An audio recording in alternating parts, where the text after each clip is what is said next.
하나님 말씀은 누가복음 18장 1절에서 8절 말씀까지 보시겠습니다. 신약성경 126쪽입니다. 누가복음 18장 1절에서 8절 우리 한번 다 같이 읽겠습니다. 예수께서 그들에게 항상 기도하고 낙심하지 말아야 할 것을 비유로 말씀하여 이르시되 어떤 도시에 하나님을 두려워하지 않고 사람을 무시하는 한 재판장이 있는데 그 도시에 한 과부가 있어 자주 그에게 가서 내 원수에 대한 나의 원한을 풀어주소서 하되 그가 얼마 동안 듣지 아니하다가 후에 속으로 생각하되 내가 하나님을 두려워하지 않고 사람을 무시하나 이 과부가 나를 번거롭게 하니 내가 그 원한을 풀어주리라. 그렇지 않으면 늘 와서 나를 괴롭게 하리라 하였느니라. 주께서 또 이르시되 불의한 재판장이 말한 것을 들으라. 하물며 하나님께서 그 밤낮 부르짖는 택하신 자들의 원한을 풀어주지 아니하시겠느냐. 그들에게 오래 참으시겠느냐. 내가 너희에게 이르노니 속히 그 원한을 풀어주시리라. 그러나 인자가 올 때에 세상에서 믿음을 보겠느냐 하시니라. 아멘. 하나님 말씀 제목은 기도는 낙심을 버리고 이런 제목으로 여러분과 말씀을 나누기를 소망합니다. 그리스도인이 됨으로써 주어지는 가장 큰 축복인 두 가지를 이야기하라고 한다면 그것은 첫 번째는 영혼의 구원이고 두 번째는 세상 끝날까지 하나님 우리와 함께 하신다는 그 약속의 축복입니다. 무엇보다도 성경에는 하나님이 우리와 함께 하신다는 약속이 많이 기록되어 있는데 그것을 실제로 경험한 사람들의 이야기도 많이 기록되어 있습니다. 시편 23편은 우리가 너무 잘 아는 말씀 아니겠습니까? 시편 23편 1절로부터 4절 말씀까지는 여호와는 나의 목자시니 이렇게 기록되어 있지만 우리 23편 4절 말씀만 한번 다 같이 읽겠습니다. 23편 4절입니다. 내가 사망의 음침한 골짜기로 다닐지라도 해를 두려워하지 않을 것은 주께서 나와 함께 하심이라. 주의 지팡이와 막대기가 나를 안위하신 야이다. 아멘. 다윗의 고백입니다. 다윗은 하나님의 약속을 묵상하면서 앞으로 이루어질 일에 대해서 하나님을 찬양하는 시를 썼던 것이 아닙니다. 이 시편 23편은 인생의 우여곡절을 다 경험하고 나서 인생의 말년에 서서 자기 자신의 과거의 모습을 돌아보니까 하나님이 자기의 인생을 어떻게 이끌어 주었는지를 보게 된 것입니다. 시련 속에서도 푸른 초장과 맑은 물가로 인도하셨던 하나님, 악인들의 손에서 영혼을 소생시켜 주시고 건져 주셨던 하나님을 찬양하는 노래가 바로 시편 23편입니다. 한마디로 말씀드리자면 내가 너와 함께 하겠다고 하신 그 약속의 말씀을 직접 다윗이 경험하고 말년에 지은 이 경험시가 바로 시편 23편입니다. 우리가 언제 하나님의 위대하심을 노래합니까? 모든 상황이 막혀 있는데 하나님의 도우심으로 전혀 생각하지 못한 방법으로 하나님께서 내 길을 뚫어주실 때 우리는 저절로 하나님의 높고 위대하심을 찬양하게 되어집니다. 병들어 고통당해서 죽을 병에 걸렸는데 하나님의 도우심으로 병이 회복되어졌을 때 우리는 하나님이 하셨다 이렇게 이야기하면서 너무 놀라울 정도로 하나님을 찬양하게 됩니다. 우리의 인생 여정 속에서 우리와 함께 하시고 우리의 길을 우리를 구원의 길로 인도하시는 하나님의 약속이 성경에는 많이 기록되어 있는데 제가 말씀을 묵상하면서 살피다가 우리를 통틀어서 하나님이 우리의 길을 인도해 주신다는 말씀이 무엇일까 고민하다가 생각나게 하신 구절이 있는데 그 구절이 바로 이사야서 43장 19절입니다. 우리 잘 아는 말씀인데 한번 읽어보겠습니다. 보라 내가 새 일을 행하리니 이게 나타낼 것이라 너희가 그것을 알지 못하겠느냐 반드시 내가 광야의 길을 사막의 강을 내리니 아멘. 여기서 말하는 새 일이라는 것은 지금까지 한 번도 경험해보지 못했던 놀라운 일을 말합니다. 광야의 길을 내고 사막의 강을 낸다는 것은 이스라엘 백성의 출애굽 사건과 연관시켜서 우리가 생각할 수 있겠지만 우리에게 적용해보면 하나님은 당신의 백성들을 걷는 구원의 여정 속에 함께 하셔서 앞길을 가로막는 모든 장애 요소를 제거하시고 완전한 구원을 우리에게 베풀어 주실 것임을 우리에게 약속하고 있는 말씀이라고 우리는 알 수가 있습니다. 우리와 함께 계셔서 광야의 길을 사막의 강을 내는 하나님의 역사를 경험하는 축복은 아무나 고백하는 축복이 아닙니다. 이 축복은 모두에게 주어져 있지만 아무나 누릴 수 있는 축복이 아니라는 뜻입니다. 예수님을 주로 믿는 사람에게는 다 주어져 있는 축복입니다. 여러분 믿으십니까?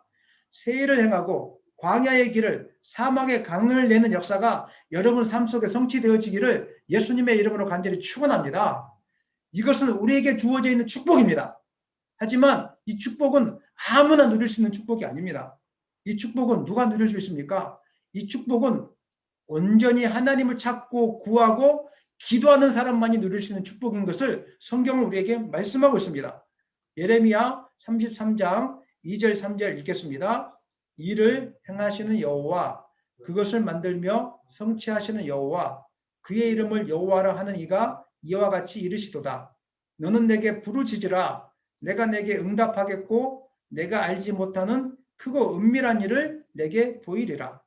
예레미야 33장 말씀에 어떻게 이야기하고 있습니까? 하나님이 크고 은밀한 일을 보여줄 것인데 이사야서 말씀 그 43장 19절 말씀 이것을 시행하게 될 터인데 아무에게 주어지는 것이 아니라 이 약속은 부르짖는 자에게 하나님을 찾고 구하는 자에게 특별히 임하게 될 것임을 우리에게 말씀하고 있습니다.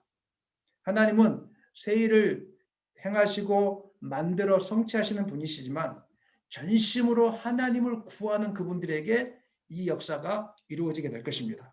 그러므로 하나님의 약속의 성취를 경험하기 위해서 하나님의 함께하심을 경험하기 위해서 그 은혜의 통로로서의 기도는 우리에게 너무 중요합니다.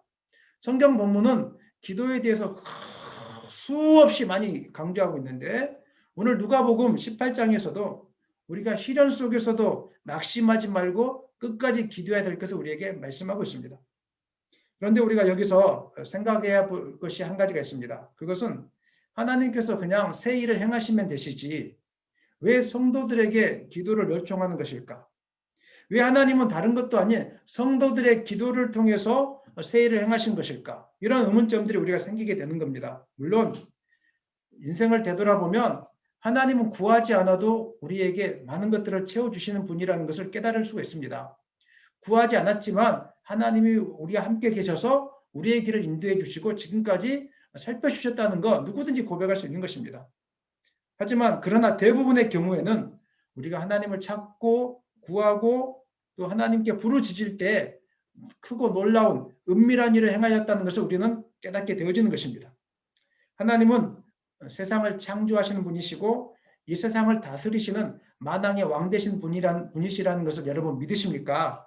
아멘입니까? 뿐만 아니라 하나님은 우리를 수렁에서 건지시는 분이시고 사망에서 생명으로 인도하시는 은혜의 하나님이라는 것을 여러분 믿으십니까? 구원자 되심을 믿으십니까? 그런데 하나님께서 이 하나님이 우리에게 요구하시는 것이 있습니다. 그것은 평생토록 나를 기억하고 잊지 말고 나를 의지하고 나를 신뢰하고 살았으면 좋겠다. 이것이 하나님께서 우리에게 바라는 소원입니다. 그리고 하나님은 우리가 하나님을 의지하고 신뢰하고 바라볼 때 알지 못하는 풍성한 것으로 채워주시겠다고 약속하시는 분이 바로 하나님이십니다. 그런데 우리가 죄로 인해서 영적인 눈이 닫혀지니까 하나님을 믿는다는 것이 말처럼 쉽지가 않습니다. 하나님을 보여지지 않는 하나님을 신뢰한다는 거 이거 쉽지 않습니다. 성경에서 이렇게 이야기하고 말씀하고 있습니다. 신명기 8장 말씀에서는 너희가 먹고 배부를 때 너희가 나를 잊어버릴까 걱정이 된다. 무슨 말입니까? 인생은 죄가 많은 인생은 영적인 눈이 닫혀지는 인생은 돈을 의지하고 사람을 의지하는 인생은 안 될 때 일이 안 풀릴 때는 하나님을 찾고 구하지만 일이 풀려질 때는 자연스럽게 하나님을 떠나가는 것이 이 죄 많은 인생의 특징이라는 겁니다. 화장실 들어갈 때와 화장실 나올 때 다른 모습이 바로 저와 여러분의 모습인 것입니다. 하나님은 그래서 이 모습을 너무나도 잘 알고 있었기 때문에 성경 66권이라는 방대한 말씀을 통해서 제발 좀 나를 믿고 따라와 줄 수 있겠니? 너 그 돈 의지한다고 되는 게 아니란다. 사람 의지한다고 되는 것도 아니고 인생에 수많은 계획을 짠다고 되는 것도 아니고 자녀 교육을 잘 시킨다고 되는 것도 아니고 성경 말씀을 통해서 단 한 가지 나를 믿고 따라와 줄 수 있겠니? 따라와 주고 믿어주면 나를 바라봐 주면 내가 다 이루어 줄게. 근데 믿지 않으니까 우리가 고난 속에서 흔들리고 믿지 않으니까 또다시 잘 될 때는 기뻐하다가 안 되면 또 슬퍼하고 이런 일들이 반복적으로 이루어지는 것입니다. 그런데 하나님을 신뢰하고 하나님을 믿는 이것은 우리가 어떤 신학 서적을 배운다고 또 어떤 신앙 서적을 많이 읽는다고 해서 이것이 이루어지는 깨달아지는 것이 아닙니다. 만약에 지식의 배움만을 통해서 하나님이 믿어지고 하나님이 알아지는 것이라면은 가장 하나님을 잘 믿는 사람 중에 한 부류는 아마 신학 박사학위를 따신 분들일 것입니다. 그리고 성경은 우리에게 이렇게 이야기할 겁니다. 너희가 나를 알고 나를 신뢰하고 나를 믿으려면 신학 박사학위를 따야 돼. 신학 박사학위를 취득해야 돼. 이렇게 성경에는 많이 기록되어 있을 것입니다. 근데 제가 성경 66권을 우리가 주일 오후에도 계속 읽고 있지만 성경 어디를 봐도 신학 박사학위를 취득해야 돼 이런 말씀은 기록되지 않았습니다. 성경에서 가장 많이 기록되고 있는 것은 기도하라는 겁니다. 하나님을 만나라는 겁니다. 아무리 신학 박사학위를 취득한다고 할지라도 하나님을 경험하지 못한 인생은 하나님을 깨닫지 못합니다. 신학적으로는 그분이 많은 것들을 알고 있을지 모르겠지만 성경에 대한 많은 지식을 알고 있다고 해서 하나님이 깨달아지거나 믿어지는 것이 아닙니다. 성경의 지식과 더불어 실제적으로 하나님을 경험할 때 삶 속에서 홍해를 가르시고 요단강을 가르시고 여리고성을 무너뜨리시는 그 하나님의 역사를 경험할 때 진짜로 우리는 하나님을 믿어지고 하나님을 신뢰하게 되는 것입니다. 오늘날 교회의 위기를 전문가들이 다양하게 많이 분석하고 있습니다. 그러나 구약 시대부터 지금까지 교회가 당하는 위기의 중심에는 영적 지도자들이나 성도님들이 하나님을 온전히 믿지 않는 불신앙에서 비롯된 것임을 성경은 우리에게 말씀하고 있습니다. 하나님을 믿는다면 이렇게 행동할 수 있을 것인가? 하나님을 믿는다면 영적인 지도자가 저렇게 행동할 수 있을 것인가? 제가 구체적인 말씀을 드리지 않겠습니다. 하나님을 믿는다면 교회가 저렇게 할 수 있을 것인가? 결론은 하나님을 안 믿기 때문에 하나님을 믿지 않기 때문에 기도 자리에 나오지 않는 것이고 하나님을 믿지 않기 때문에 문제 앞에서 기도하지 않는 것이고 하나님을 믿지 않기 때문에 아니 믿어도 한 10% 5%밖에 믿지 않기 때문에 문제 앞에서 절망하고 쓰러지고 낭망하게 되는 것입니다. 만약에 진짜로 하나님 믿는다면 우리는 문제 앞에서 낭망하는 것이 아니라 그 문제를 붙들고 온 교회 성도들이 하나님 앞에 부르짖고 합심하여 기도하는 역사가 우리 가운데 있게 될 것입니다. 그러나 하나님을 믿는 교회를 세워놓고 하나님을 온전히 의지하지 않고 믿지 않기 때문에 문제만 생기면 인간적인 방법들을 다 교회가 사용하기 시작했습니다. 인간적인 방법으로 돈을 통해서 돈을 모으기 시작하고 인간적인 방법으로 교회를 운영하니까 인간적인 방법으로 집사님을 세우고 인간적인 방법으로 교사님을 세우고 인간적인 방법으로 장로님을 세우고 인간적인 방법으로 목회자를 초청하니까 그 다음부터 교회가 하나님의 영광이 임하는 장소가 아니라 겉으로는 하나님의 영광이 임하는 장소지만 그 내면은 다 썩을 대로 썩어서 사람 냄새가 풀풀 넘쳐나는 그런 장소가 되어가고 있다는 것입니다. 그래서 교회가 위기 속에서 위기를 극복하지 못하고 휘청거리고 있는 것입니다. 예수님은 제자들에게 사람들이 나를 누구라고 하느냐 이렇게 물어보았습니다. 그러니까 제자들이 하는 말이 선지자 중에 하나라고 합니다. 사람들은 그렇게 믿었습니다. 그냥 유명한 선지자 중에 하나입니다. 주님은 제자들에게 다시 묻습니다. 그러면 너희들은 나를 누구라고 하느냐 이렇게 물으니까 그 중에 베드로가 이렇게 이야기했습니다. 주는 그리스도시요 살아계신 하나님의 아들이십니다. 주는 그리스도시요 살아계신 하나님의 아들입니다. 교회는 이 믿음의 고백 위에 세워지는 것이 진정한 교회입니다. 믿으십니까?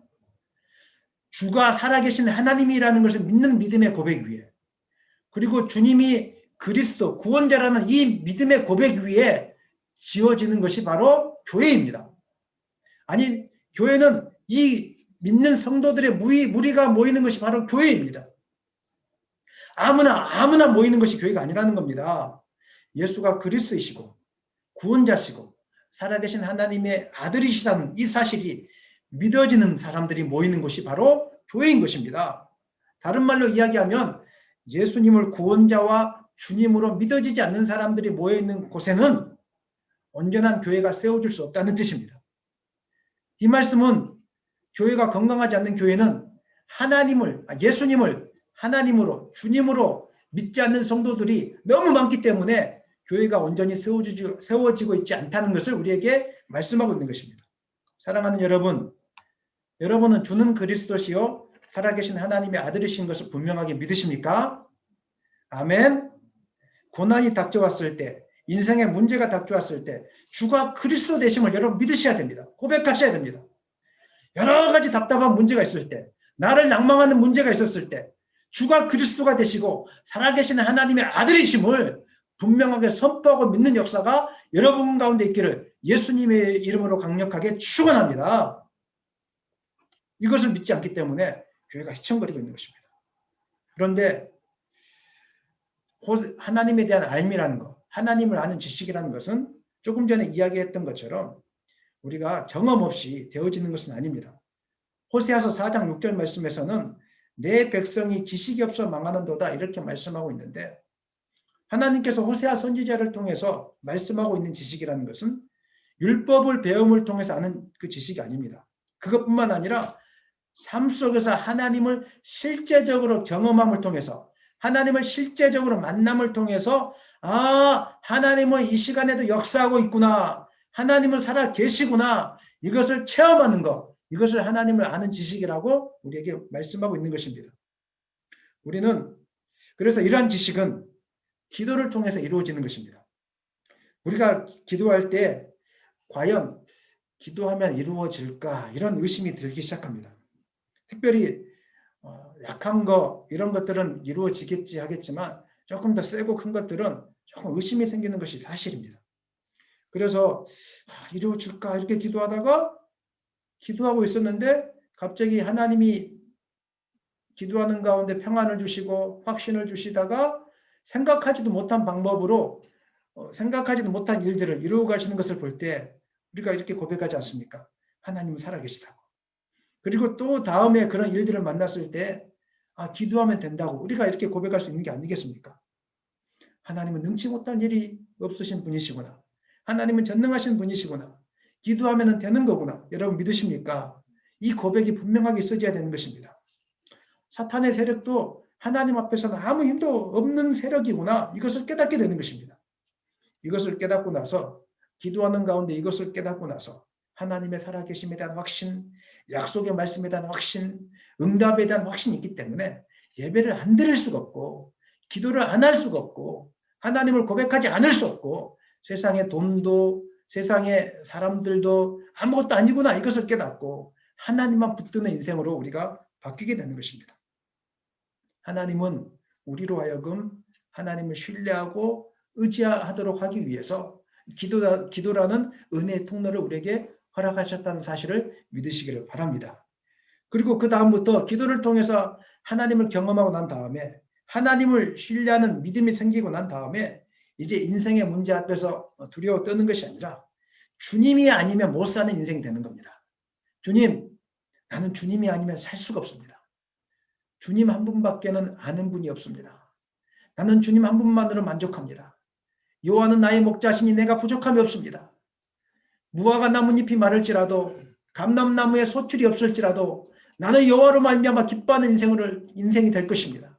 이렇게 고백하는 그 고백이 하나님이 듣고 싶어하는 이 고백이 우리 가운데서 막 흘러 넘쳐나게 되는 것입니다. 이것이 바로 하나님께서 우리에게 기도를 통해서 만나주시는 이유이고 하나님께서 원하시는 온전한 믿음의 실체인 것입니다. 히브리서 11장 6절 말씀에 이렇게 나와 있습니다. 한번 읽어보겠습니다. 믿음이 없이는 하나님을 기쁘시게 하지 못하나니 하나님께 나아가는 자는 반드시 뭐라고요? 그가 계신 것과 또한 그가 자기를 찾는 자들에게 상 주시는 이심을 믿어야 할지니라. 아멘.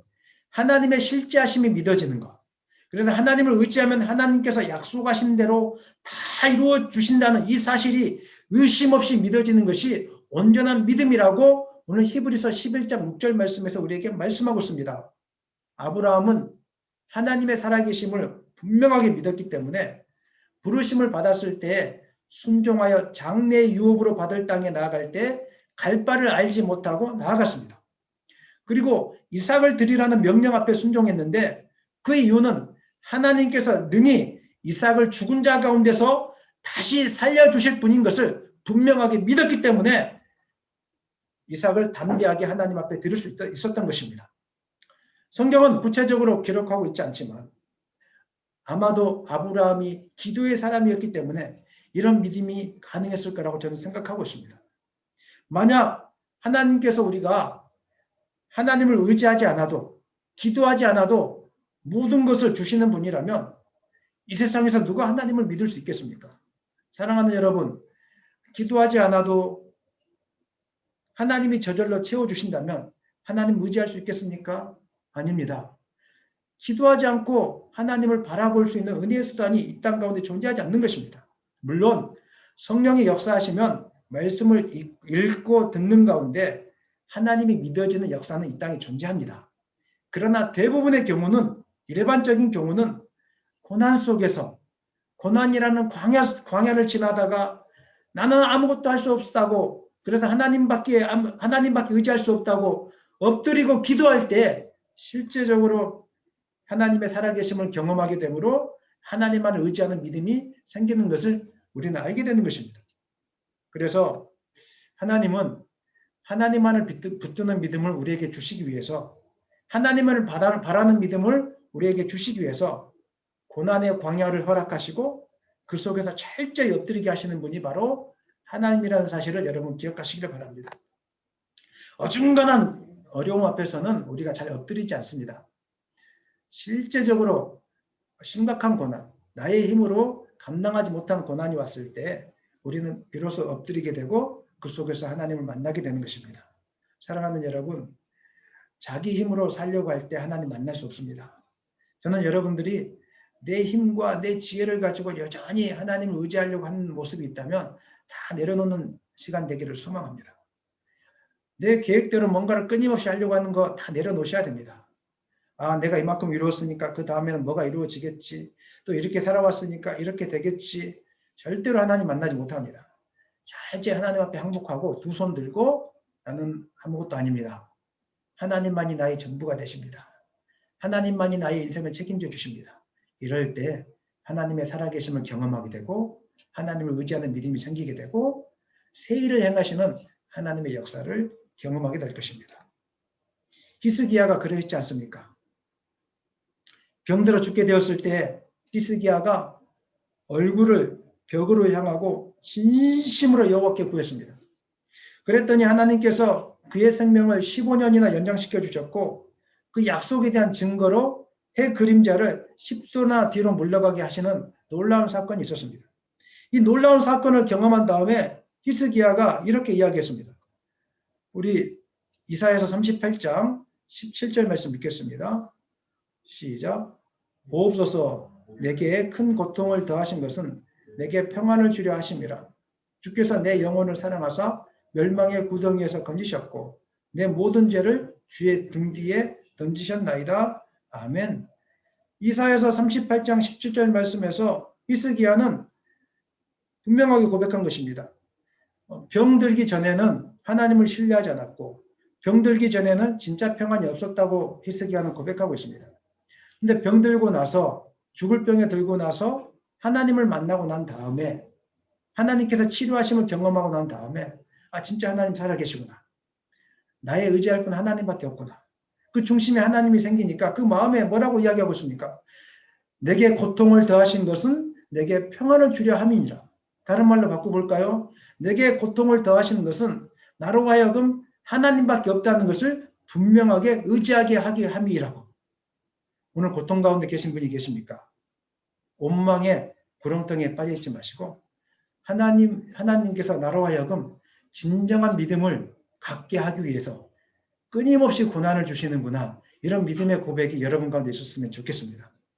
믿음의 사람은 고난이 없는 것이 좋은 게 아닙니다. 믿음의 사람은 늘 고난과 동행하는 것이 진짜 좋은 겁니다. 고난 속에서 하나님을 경험하게 되고 고난 속에서 더 큰 하나님의 능력을 경험하게 되니까 그 믿음이 얼마나 단단해지겠습니까? 전혀 흔들리지 않습니다. 저는 우리 아이가 수술 받으면서 하나님 앞에 기도했던 것은 주님, 이제 우리 아이가 지금까지도 고난 속에서 하나님께 기도했지만 이제 기도하는 법을 배우게 해 주십시오. 아니, 기도하는 법을 깨닫게 해 주시니 감사합니다. 우리 첫째 아이는, 우리 둘째, 셋째도 기도를 잘하고 있지만 첫째 아이는 아픔 가운데서 아버지가 기도를 통해서 어떻게 역사하고 있는지, 또 자기 병이 어떻게 나았는지를 너무 많이 경험했습니다. 저녁마다 안수 기도를 해주는데 하나님의 인도하심을 경험하고 나서 제가 기도할 때마다 아버지가 기도해 주는데도 아멘 아멘으로 받고, 그 다음날 기도하고 난 다음에 하나님 또 만지심을 경험하고, 이런 놀라운 은혜가 나중에 이제 완전하게 치료하고 난 다음에 6개월이나 1년 뒤에 하나님이 수술 과정들을 어떻게 개입하셨는지 여러분에게 한번 간증할 기회가 있으면 하나님 허락하시면 하겠습니다. 지금은 비밀로 감추어 두고, 여러분 우리 아들의 수술 과정에 대해서 하나님이 개입하심을 여러분이 듣는다면 여러분 기절하고 자빠지고 넘어질 겁니다. 하지만 저는 지금 비밀로 담겨두고 지금 하나님의 살아계신 하나님의 인도하심을 대해서 끊임없이 묵상하고, 우리 아들이 간절히 바라는 것은 기도의 사람으로, 내게 고통을 더하시는 것은 나로 하여금 평안을 주려 하심이라고, 하나님을 더 믿게 하려 하심이라고, 이런 고백이 계속적으로 나올 때까지 저는 앞으로 기도할 것입니다. 이사야서 26장 3절 말씀에서도 이렇게 비슷한 말씀을 하고 있습니다. 26장 3절입니다. 주께서 심지가 견고한 자를 평강하고 평강하도록 지키시리니 이는 그가 주를 신뢰함이니이다. 하나님이 우리 마음에 평강을 주시는데 언제 평강을 주십니까? 주님을 의지하고 주님을 신뢰할 때, 극심한 고난 속에서도 하나님께서 반드시 지켜주신다는 이 믿음의 고백이 분명한 사람은 절대로 흔들리지 않습니다. 그냥 결과와 상관없이 어떤 결과가 주어진다고 할지라도 그 마음의 중심에 하나님이 있기 때문에 마음의 평강이 생기는 것이고 담대함이 생기게 되는 것입니다. 사랑하는 여러분, 살아계신 하나님을 경험하기를 소망하십니까? 어떤 시련 속에서도 흔들리지 않는 그 담대한 심지가 굳은 믿음을 소유하고 싶습니까? 그렇다면 기도의 자리로 나오시기를 바랍니다. 기도 자리에 나오셔서 하나님을 경험하시기를 바랍니다. 기도가 아니고서는 이런 은혜를 경험할 방법이 존재하지 않기 때문에 그런 것입니다. 기도의 사람이 되기를 예수님의 이름으로 간절히 축원합니다. 축복합니다. 그런데 우리로 하여금 기도를 하지 못하게 하는 그 방해 요소들이 있습니다. 많은 것들이 있는데 그 중에 하나가 오늘 본문에 기록된 낙심입니다. 누가복음 18장 1절 말씀 읽겠습니다. 누가복음 18장 1절입니다. 예수께서 그들에게 항상 기도하고 낙심하지 말아야 할 것을 비유로 말씀하여, 누가복음 18장에서 예수님이 이제 비유의 말씀을 해주시는데, 기도하고 난 다음에 낙심이 찾아올 수가 있단다. 기도하고 난 다음에 여러 가지 일들로 인하여 낙심이 찾아올 수 있는데 실망하지 말고 끝까지 인내 가운데 기도해야 하나님의 약속을 성취할 수 있단다. 약속의 성취를 경험할 수 있단다. 이 비유의 말씀이 바로 누가복음 18장의 말씀입니다. 1절에서 낙심한 상태라는 것은 하나님을 믿고 있지만 하나님에 대한 믿음이 사라져서 신앙의 기력이 다 소진한 상태를 바로 낙심한 상태라고 말씀드릴 수 있습니다. 신앙의 기력이 소진되니까 사람 만나기도 싫고 기도하기도 싫고 그 다음에 예배하기도 싫고 다 싫어지는 겁니다. 말씀 보기도 싫어지고. 우리가 언제 낙심합니까? 한 3가지 정도로 제가 생각해 보았는데, 첫 번째는 우리 힘으로 감당하기 힘든 고난을 만났을 때 우리는 낙심합니다. 그 속에서 하나님이 계시다면 어떻게 나의 삶을 이렇게 만신창이가 되게 만들 수 있지? 이런 고민들을 우리가 한 번쯤 하지 않겠습니까? 하나님 잘 믿고 있는데 계속 만신창이가 되어가는 거예요. 그럼 진짜로 하나님 살아계시는가? 하나님 잘 믿어도 소용없는 게 아닌가? 이런 불신앙의 말들이 우리 입술 속에서 이제 터져 나오기 시작하는 거죠. 두 번째는 선한 일을 하다가 받은 상처 때문에 그렇습니다. 교회 가운데 주님 알지 못하는 곳에서 누가 알아주지 않아도 열심히 설거지하고 교회 청소하고 봉사하고 헌금을 하고 또 주일학교에서 섬기고 남이 알아주지 않아도 열심히 섬겼는데 주변의 사람들이 상처 주는 말들을 하는 거예요. 인간 인신공격하는 말들을 본인들은 아무렇지도 않게 하는 말이라고 생각하지만 우리 개인이 들었을 때는 그게 상처가 되어지고 또 뭔가를 바라고 한다는 듯이 자꾸 이렇게 이야기할 때 이제 낭망하고 낙심하게 되는 거예요. 열심히 해도 소용이 없는 거구나. 교회 다닐 필요가 없어. 이렇게 해서 교회를 안 나가시는 성도님들이 이 땅 가운데 종종 존재하는 것을 보게 됩니다. 세 번째 낙심하는 이유 중에 하나는 자신이 원하는 기도가 이루어지지 않았을 때. 옆에 있는 분들은 다 기도하면 된다고 하는데 이상해도 내가 기도하면 안 되는 거예요. 나는 기도하기 열심히 하는데 간절하게 기도했는데 기도가 응답이 안 돼요. 얼마나 낙심되겠습니까? 다른 분들은 뭐 금식기도 3일 하고 나서 그냥 기도했다고 간증하고 나오고 막 이렇게 하는데 우리는 그게 은혜가 안 되는 거예요. 남들이 하는 간증 들어보면은 당신은 좋겠습니다. 은혜가 돼야 되는데 이 은혜가 안 돼요. 그래서 이런 상황들이 언제든지 펼쳐질 수 있기 때문에 주님은 불의한 재판관과 끈질긴 과부의 비유를 통해서 어떤 상황 속에서도 낙심하지 말고 끝까지 있냐고 기도하면 하나님의 약속은 반드시 성취되어질 것이다. 이걸 바라보고 끝까지 기도하라고 우리에게 권면하고 있는 것입니다. 왜냐하면 하나님은 우리 기도에 반드시 응답하시는 분이시기 때문에. 믿으십니까? 하나님은 우리에게 가장 좋은 것을 주시는 분이시기 때문에, 우리가 생각하는 것 이상으로 채워주시는 분이시기 때문에 하나님 우리에게 이렇게 말씀하고 있는 것입니다. 본문의 비유에 등장하는 재판관은 하나님을 두려워하지 않고 사람을 무시하는 불의한 자였습니다. 그러나 그는 당시 사람들에게 매우 하찮은 존재로 취급되었던 과부의 끈질긴 탄원에 굴복해서 마침내 그녀의 소원을 들어주고 맙니다. 이 비유의 핵심은 무엇입니까? 누가복음 18장 7절 말씀에 나와 있습니다. 읽어보겠습니다. 하물며 하나님께서 그 밤낮 부르짖는 택하신 자들의 원한을 풀어주지 아니하시겠느냐? 그들에게 오래 참으시겠느냐? 비유의 핵심은 아무리 악한 자일지라도 강청하며 못 이겨 소원을 들어주는데, 하물며 의로우신 재판장 되시는 하나님이 하나님의 의로운 자녀들이 간청하고 기도할 때에 들어주지 않겠냐고 하나님은 우리에게 말씀하고 있습니다. 오늘 본문 바로 앞에 나와 있는 누가복음 17장 22절 이하의 말씀에는 이런 이야기가 나와 있습니다. 그리스도의 재림이 있기 전에 있을 상황에 대해서 말씀하고 있는데, 여러 가지 어려운 일이 있을 것이다 이렇게 말씀하고 난 다음에 그 뒤에 바로 오늘 본문이 이어집니다. 여러 가지 아픈 환경, 낙심되는 환경이 있을 것인데 절대로 낙심해서는 안 된다. 그래서 누가복음 17장 22절부터 18장까지는 계속 이어지는 본문입니다. 이 말씀을 하시는 이유는 성도들이 극심한 환난과 박해 속에 있을 때 낙심해서 믿음이 사그라질 것을 주님은 너무나도 잘 알고 있었습니다. 그래서 환난의 때에 주님의 재림이 더디게 온다고 낙심하지 말고, 기도가 응답되지 않는다고 실망하지 말고, 반드시 오니까, 주님은 반드시 오니까, 기도는 반드시 이루어지니까 끝까지 주님을 붙들어야 할 것을 주님 우리에게 말씀하고 있는 것입니다. 실제로 예수님께서 부활 승천하고 난 이후에 누가복음을 기록할 당시 초대교회 그리스도인들은 믿음을 포기할 정도로 극심한 환난과 박해와 가난 속에 있었습니다. 여러분들은 얼마나 힘든 삶을 살고 있는지 모르겠지만 그 초대교회 당시의 삶은 이루 말할 수가 없습니다. 우리가 당하는 고난, 이 고난은 아무것도 아니었습니다. 예수를 주로 고백한다는 이 믿음은 정말 많은 시련 속에 스스로 뛰어드는 것과 같은 것이었습니다.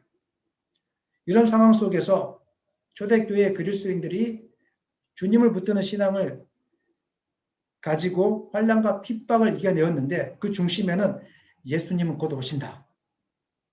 예수님은 곧 만왕의 왕이신 예수님은 이 땅에 다시 오셔서 이 땅을 심판하실 것이고 우리를 하늘나라 보좌 가운데 앉혀주실 것이다. 이 소망이 있었기 때문에 조금만 참자.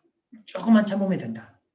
그런데 그 가운데서도 주님이 다시 오시지 않으시니까 낭망하며 믿음을 포기하는 사람들이 생겨나기 시작했다는 것입니다.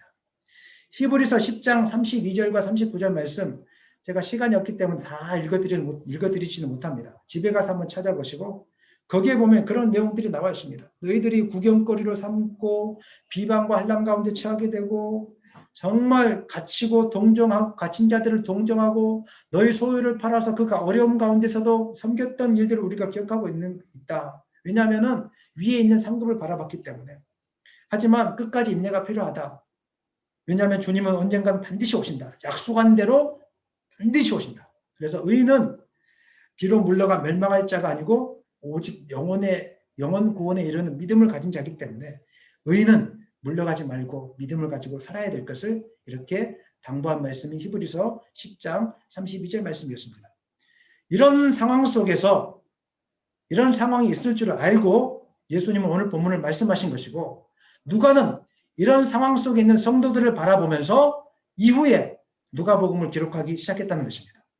그러면 이 누가복음을 읽는 성도들이 이 말씀을 읽기 시작하면서 그래, 끝까지 참고 인내하자, 끝까지 기도하자, 이런 마음이 생기지 않았겠습니까? 오늘 본문 말씀은 누가복음을 기록할 당시의 성도들에게만 향하는 말씀이 아니라 코로나 시대를 살고 있는, 또 인생의 끊임없는 고난을 살고 있는 사람들을 향한 하나님의 메시지인 것을 여러분 기억하시기 바랍니다. 사랑하는 여러분, 하나님은 살아계십니다. 믿으십니까? 주님의 약속은 반드시 이루어집니다. 주님은 약속하신 대로 반드시 이 땅에 오십니다. 우리가 기도할 때 기도는 반드시 응답되어진다는 이 약속의 말씀을 붙들고 소망 가운데 인내하면서 낙심하지 말고 기도하는 여러분 되시기를 예수님의 이름으로 간절히 축원합니다. 특별히 기도가 안 될 때, 우리가 삶이 어려울 때도 기도해야 되지만 기도 응답이 되고 난 다음에도 기도를 하셔야 됩니다. 많은 분들이 기도하다가 실패하는 이유 중에 하나가, 기도하고 나서 기도 응답 받고 나서 실패하는 이유 중에 하나가, 기도 응답까지는 잘 받았는데 응답 받고 나서 기도하지 않으니까 실패하게 됩니다. 제가 짧은 인생이지만 제 경험을 살펴보면 기도가 이루어지기 전까지도 제가 애타게 기도하지만 기도 응답이 이루어지고 난 다음엔 더 간절히 기도합니다. 왜냐하면 성전 꼭대기에 세우고 나서 뛰어내려 봐라. 그래서 너의 능력이, 너의 실력이 얼마나 큰 것인지를 좀 보여줘봐. 이런 사탄의 유혹이 너무 많기 때문에 우리가 일이 다 이루어지고 난 다음에 사람들에게 영광을 받고 싶은 마음이 얼마나 마음속에 가득합니까? 내가 좀 잘난 인생이라는 것을 좀 보여주고 싶은 욕심들이 막 올라오는데 그때 사탄이 역사합니다. 그때 사탄이 우리 마음속의 역사에서 하나님이 이루어진 기도의 응답보다 더 심한 마음의 상처를 받게 만들기 시작합니다. 저는 이 사실을 깨닫고 나서 더 간절히 기도합니다. 언제? 기도가 응답되고 난 다음에. 기도가 응답되고 난 다음에는 기도를 멈춰야 될 시점이 아니라 더 간절히 하나님을 찾고 부르짖고 기도할 때라는 것을 여러분 기억하셔야 됩니다. 다니엘서에 보면은 다니엘이 하나님께 간절히 기도했을 때 천사가 기도 응답을 가지고 기도 응답 받았다, 이 응답을 가지고 오는데 사단이 악한 자가 막았다는 이야기가 기록되어 있습니다. 저는 그 말씀을 깨닫고 나서, 그 말씀을 묵상하고 나서 기도가 응답되고 난 다음에는 더 눈동자같이 부릅떠서 하나님께 더 간절히 기도합니다. 시험에 들지 않게 깨어서 기도하라고 성경은 우리에게 말씀하고 있습니다.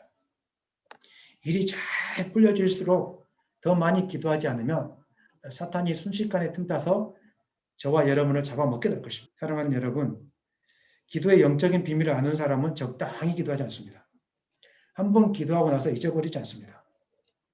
기도가 이루어질 때까지 기도하고 기도가 이루어지고 난 다음에 또 기도하고 그 다음에 평생 동안 기도하기를 멈추지 않는 사람들의 특징이 바로 기도의 영적인 비밀을 아는 사람들의 특징입니다.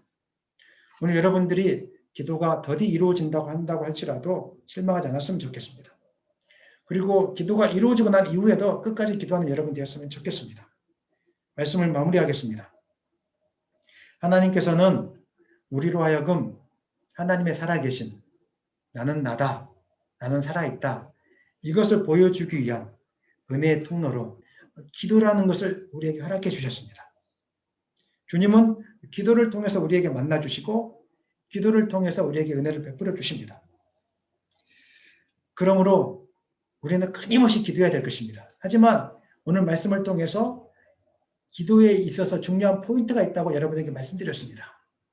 기도에 있어서 가장 중요한 포인트는 낙심을 버리고 하나님만을 끝까지 신뢰하고 나가는 것입니다. 그래서 오늘 하나님 말씀 제목이 기도는 낙심을 버리고, 한번 저를 따라해 볼까요? 시작. 기도는 낙심을 버리고. 기도하는 것만이 중요한 것이 아니라 기도할 때 낙심을 버리고 기도하는 것이 너무나도 중요하다는 것입니다. 주님이 오실 날이 가까울수록 사람들의 마음이 완악해져서 노아의 때처럼 하나님을 믿지 않고 믿음을 저버리는 사람들이 많아지게 될 것입니다. 누가복음 18장 8절 한번 읽겠습니다.